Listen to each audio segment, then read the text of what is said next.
नमस्कार, मैं हूं कुमार अनिल। एक बड़ी खबर लेके मैं आपके सामने उपस्थित हूं। खबर ये है कि 2025 बिहार विधानसभा चुनाव की तैयारी के लिए तेजस्वी यादव अपनी बिहार यात्रा कर रहे थे। उस यात्रा को उन्होंने फिलहाल स्थगित कर दिया है और स्थगित करने की वजह जो है वो बिहार में उपचुनाव है और उससे भी ज़्यादा कारण है झारखंड में चुनाव। तो ये तो पहली नज़र में समझ में नहीं आया कि झारखंड में तो राजद का कोई बहुत बड़ा वहाँ पर स्टेक नहीं है, दावा नहीं है। वो 5-6 सीटों पर ज़्यादा से ज़्यादा राजद वहाँ चुनाव लड़ेगा। फिर असली चुनौती तो तेजस्वी यादव के सामने बिहार का अगले साल होने वाला चुनाव है। उस चुनाव को जीतना है और पूरी एक रणनीति बना करके तैयारी करके वो हर ज़िले में वो जा रहे थे। एक चरण पूरा कर चुके थे बिहार यात्रा का, दूसरा चरण आज से उनका शुरू हो रहा था। इसको क्यों स्थगित कर दिया गया, ये थोड़ा समझ में नहीं आ रहा था कि क्या है वजह। तो मैंने राजद नेताओं को फ़ोन किया और उसके बाद जो जानकारी मिली वो मैं आपके साथ शेयर करना चाहता हूँ। देखिए, बिहार में तेजस्वी यादव 2025 चुनाव के लिए वो उनके सामने बहुत बड़ी चुनौती है कि उस चुनाव को कैसे जीतें। इंडिया गठबंधन का सारा दारोमदार उन्हीं के कंधे पर है। बाकी लोग आएंगे लेकिन वो मदद में आएंगे, नेतृत्व तो तेजस्वी यादव ही करेंगे।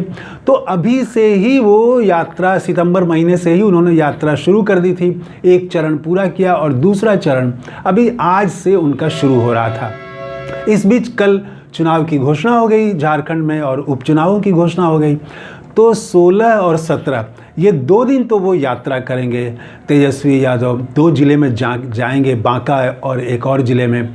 लेकिन उसके बाद 18 अक्टूबर से उन्होंने आगे की यात्रा स्थगित कर दी है। 18 अक्टूबर मतलब उसी दिन से झारखंड में विधानसभा के लिए नामांकन प्रक्रिया शुरू हो जाएगी।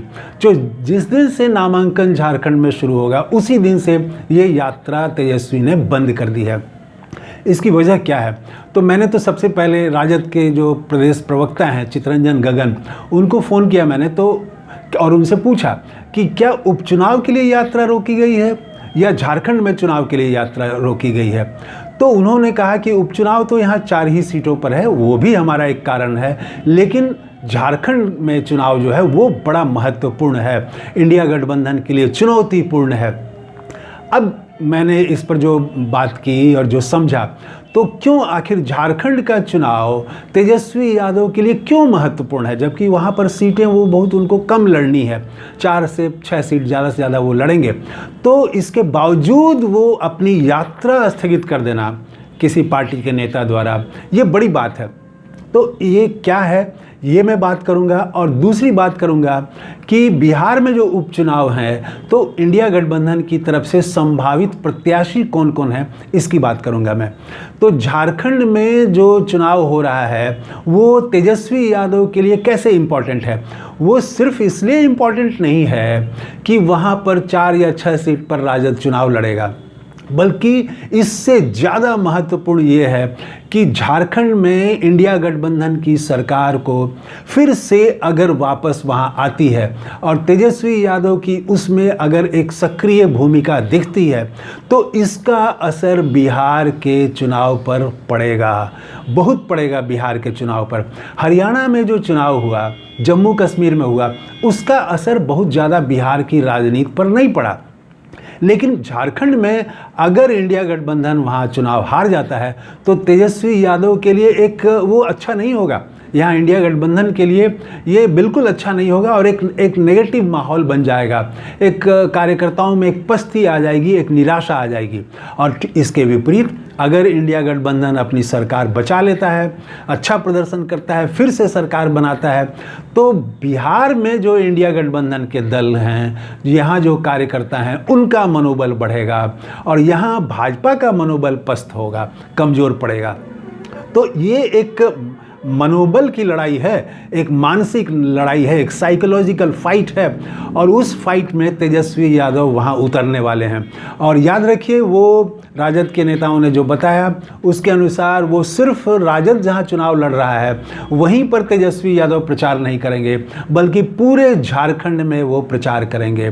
तो वहाँ बड़ी आबादी है, यादव समाज की है, गोप समुदाय की वहाँ पर बड़ी आबादी है। इसके अलावा सिर्फ जाति ही नहीं, तेजस्वी यादव की पहुंच और उनकी लोकप्रियता अन्य वर्गों में भी है, खास करके गरीबों में है। एक तो ये सीधा इससे फ़ायदा मिलेगा वहाँ इंडिया गठबंधन को।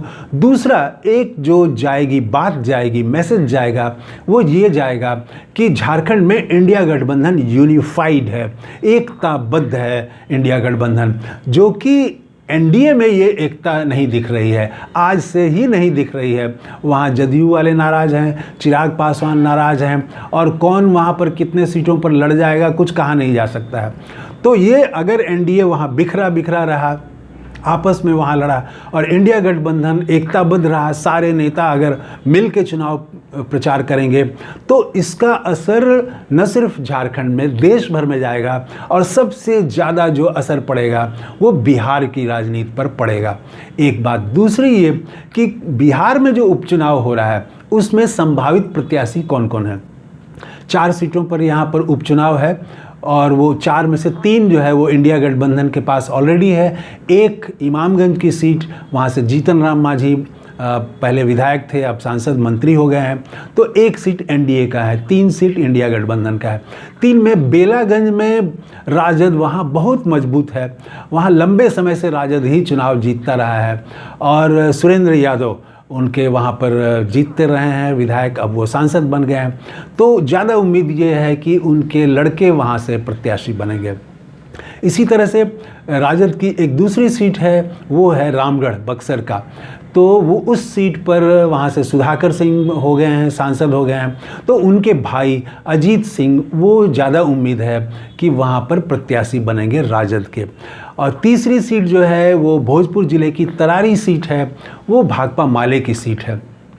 तो माले की सीट में वहाँ सुदामा प्रसाद थे विधायक, अब वो सांसद हो गए हैं, तो वहाँ से तो कोई माले का ही नेता वहाँ से चुनाव लड़ेंगे, और ज़्यादा उम्मीद ये है कि वो पिछड़ी, अति पिछड़ी जाति के ही होंगे, तो इसी समुदाय के होंगे। एक जो चौथी सीट है जो एनडीए के पास है, वो है रिज़र्व सीट है इमामगंज, वहाँ से राजद ही चुनाव लड़ेगा, और राजद की तरफ से वहाँ पूर्व विधायिका समता देवी हो सकती हैं, या उदय नारायण चौधरी राजद के वरिष्ठ नेता हैं, वो वहाँ चुनाव प्रत्याशी हो सकते हैं वहाँ पर। तो ये प्रत्याशियों की स्थिति है।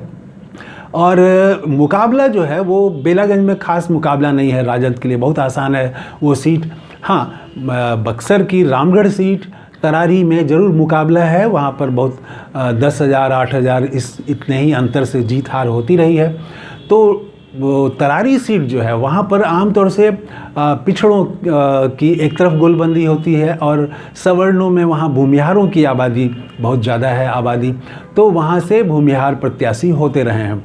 तो वहाँ अगर भाजपा चुनाव लड़ती है, लोजपा भी वहाँ चुनाव लड़ चुका है, तो अगर भाजपा वहाँ चुनाव लड़ती है तो वहाँ से कोई भूमिहार जाति के ही प्रत्याशी होंगे, ये ज़्यादा उम्मीद है। हाँ, इसमें जनसुराज के प्रशांत किशोर पर भी नज़र है कि वो क्या करते हैं। वो जीतने की तो मुझे नहीं लगता है कि कोई संभावना है किसी सीट पर वो जीत पाएंगे।